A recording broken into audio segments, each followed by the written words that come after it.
All right, I think we're good with this game. So I guess we'll move on to the next game. In this Terrible game, game. the Broncos versus the Patriots, the Snow Bowl that Sam asked for. Sam, I don't know why you asked for it because you got a stinker of a game. That game sucked. Um, so part of the reason I love college football, guys, like is because if you get if this was a college football game, let's say hypothetically this is BYU Arizona football, and we're playing this game in Provo, Utah. It's Utah. We're dumping snow. In a college football game, you're gonna get tons of fumbles, some Steven interceptions. You're probably gonna get a defender Oh, we got misfit, that. not filling a gap. You're true, not filling a gap, and like a big run ensuing. Like there's just more chaos in a college football environment if it's like snowing or acclimate weather. But the fourth quarter is the second half, but the fourth quarter of this game was like the ugliest watch because the Patriots went run, run, throw the ball the hell out of bounds, punt the ball out of bounds, play defense, get the ball back, run, run, throw the ball out of bounds, punt the ball out of bounds, get the ball back, let the backup quarterback fuck around, and then like, dude, it was the worst football watch ever. So, this is why like I have a little bit of inclement, like I'm a little bit more inclined to watch college football, but for for Denver, there's two things I wanted to mention, and I'll let you guys all just take a stab at this. One, you do wish you take the points early in the game. You've got Jarrett Stidham. Like we're not playing with Drew Brees here, and we decide to go for it. I mean, I guess if you love the play call. And then the second thing is I liked RJ Harvey in this game for the Broncos. I think RJ Harvey was a bright spot in this. He had six broken tackles. He could catch the ball. His tackle, I was doing a little scouting on him, some Twitter dive on highlights and analytics and stuff. His tackle vision, like between the tackles vision, isn't great yet, but that can be developed. He's so good in space breaking tackles. So I thought he was the lone like fun watch on the Broncos offense. I think just quick, a couple things I thought of. One, if Bo Nix was in this game, you have to believe that the Broncos would have found a way to win. It was close enough that I think that Nix is the type of guy that makes a few more plays in that game and is able to turn the tide for the Broncos. So it's Especially with got to his be, legs. That's like yeah, because 100%. May made a couple really nice plays with his Yeah. legs. That's got to be the most sour feeling for Broncos fans, knowing that this is the type of game profile that they got, and they could have easily won this if their starting quarterback didn't get injured.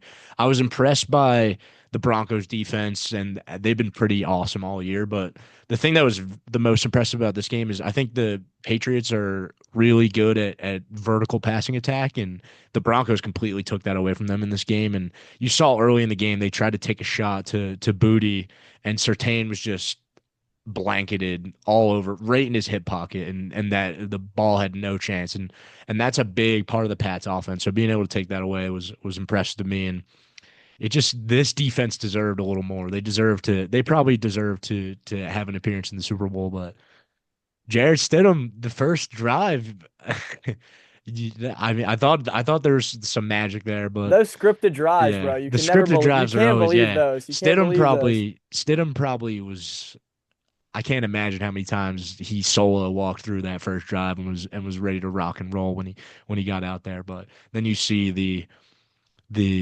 you see the regression to the mean, and you see him play at the level that he probably should have in that game. And then the last interception was just, it was basically an arm punt. Like that was, I don't really have words to describe the the Disgusting. feeling seeing that happen. But the other thing was, the worst part about this game was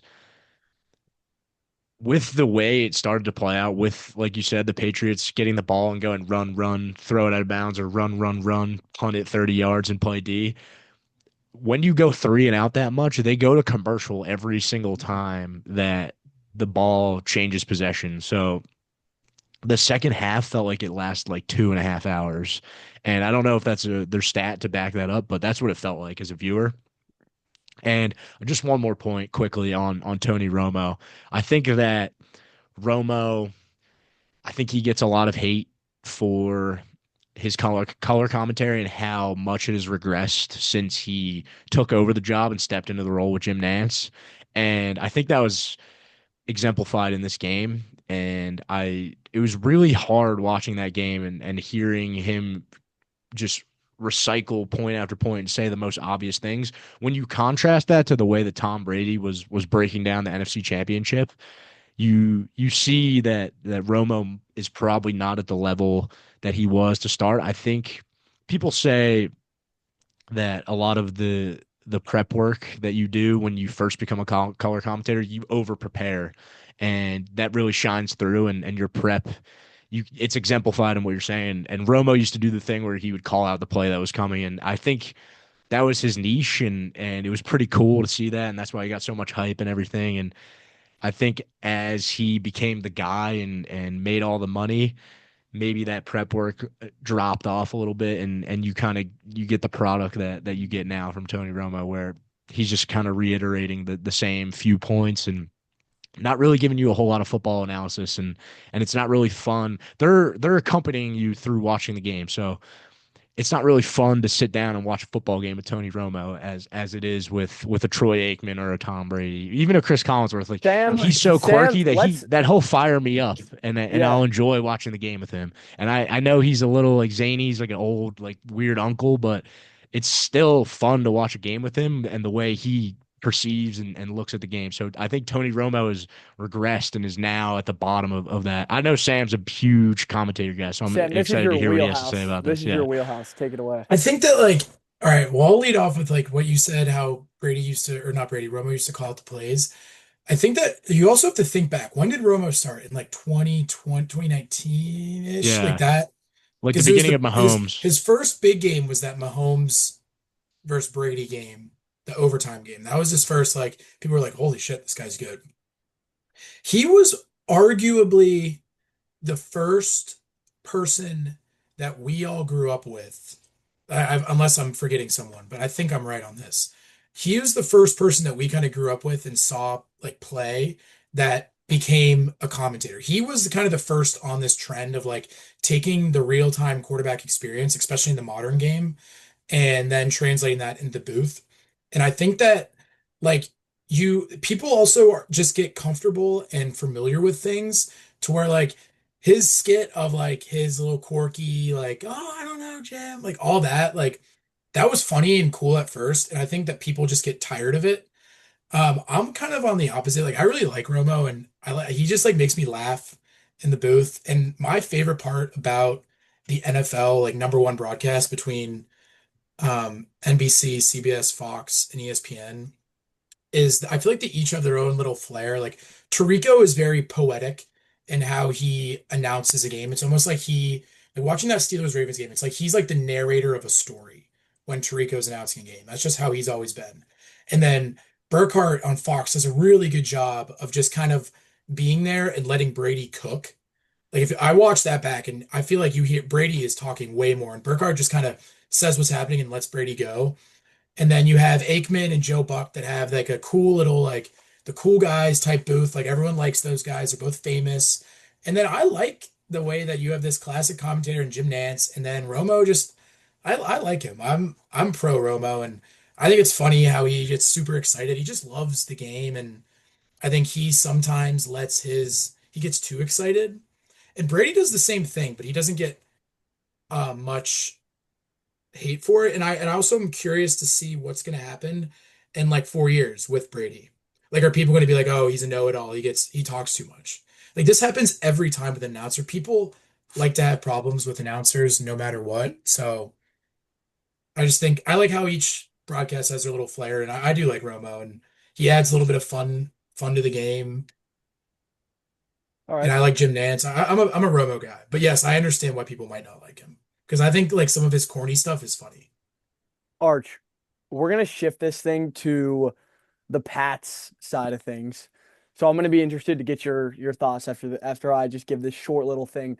The Pats, the New England Patriots are a world-class organization, and there's just no getting around that. You can hate as much as you'd like. You can tell, you could say they're ungrateful because they had all of this the Brady era, the Belichick era, the six rings, and then now they're right back in the Super Bowl, and that's all fair. Well, that's all fair, but they rebuilt this thing perfectly. They were bad enough to get a great quarterback in the draft, a young quarterback within the top 10 of the draft. So I think it was the third pick, right? Am I right on that? So they have the third overall Yeah. pick. They get a quarterback. Then they don't like any of the coaches on the market at that time. So they hire a guy that's probably not very well qualified for the job. After that season, it goes poorly yet again. They get another high draft pick, and then they hire Mike Vrabel. Mike Vrabel completely changes the culture. Um, they don't have the hardest path, no doubt. And there's not much to be impressed about in this playoff run from Drake May, but the defense is super impressive, and I will give them credit for that. And they still won 3 playoff games against Jim Harbaugh, against Sean Payton, against D'Amico Ryan. So I mean, it's not the hardest, but you just got to they put themselves in this position to be successful. And sometimes it's better to be lucky than good, but to be lucky, you got to put yourself in opportune situations for luck to bear itself out, which is what they did here. Arch, your thoughts? Yeah, I mean, we talked about it, I think, a month ago, whenever we were first diving back in the NFL. I believe Sam brought up the point that the Patriots did a really smart rebuild with the whole Gerard Mayo year and then this disaster. And then you kind of felt ass backwards in the Drake May because you had 2 other really good quarterbacks in that draft with Williams and Daniels. So the Patriots were sitting in a perfect position. And then I don't know if you get the best developer for him because Josh McDaniels is just like you wouldn't write home about his offensive play calling and quarterback development, but he's been. Really? I think he's the best OC in the I think league. he's getting a little too much discredit. I think he's the best offensive coordinator in the league in terms of like he's not head coach, not play caller, like offensive coordinator, because that's what he is. He's not a head coach. Well, And he he's calls plays that in matter. perpetuity. I'm saying he's the best job offensive coordinator. Like what other OC would you like that's not gonna leave to be a head coach? It's like Vrabel has the Oh, I perfect see it's what like you're saying. Vrabel I has the see what you're perfect saying. setup. He's like the CEO with a coordinator that can never leave, who's really good at his job. Yeah, okay, I see what you're saying because I was about to say like 2 or 3 names, but yeah, I think that they are. So I think that and also they have a great coaching staff with Vrabel and who we just mentioned. So it's going to be. I think it'll be interesting to see because obviously this is going to be the Super Bowl and I don't want to discredit them getting here, but like I feel like